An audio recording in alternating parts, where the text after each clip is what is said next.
તો માંડવી નગરપાલિકા ખાતે 2026-27નું કુલ 38.72 કરોડની આવક જાવક દર્શાવતું 1.01 કરોડની પુરાત દર્શાવતું બજેટ સર્વાનુમતે પસાર કરાયું. તો મળતી માહિતી મુજબ માંડવી નગરપાલિકાના પંડિત દીનદયાળ ઉપાધ્યાય ભવનમાં સામાન્ય સભાની મિટિંગમાં વર્ષ 2026-27નું અંદાજપત્ર માંડવી નગરપાલિકાના પ્રમુખ નિમેશ એચ શાહની અધ્યક્ષતામાં રજૂ કરાયું, જેમાં આવક વિભાગમાં કરવેરાની આવક 3.07 કરોડ, અન્ય ફી 0.67 કરોડ, મિલકતોની આવક 0.78 કરોડ, મહેસૂલી આવક 2.22 કરોડ,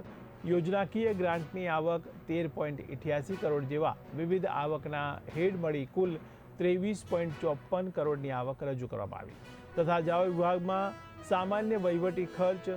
3.42 કરોડ, પાણી પુરવઠા વિભાગ 1.45 કરોડ, ગટર વિભાગ 0.67 કરોડ, આરોગ્ય વિભાગ 3.40 કરોડ, રોશની વિભાગમાં 0.69 કરોડ, બાંધકામ વિભાગમાં 2.45 કરોડ, બાગ બગીચા વિભાગમાં 0.20 કરોડ, સમાજ કલ્યાણમાં 0.46 કરોડ,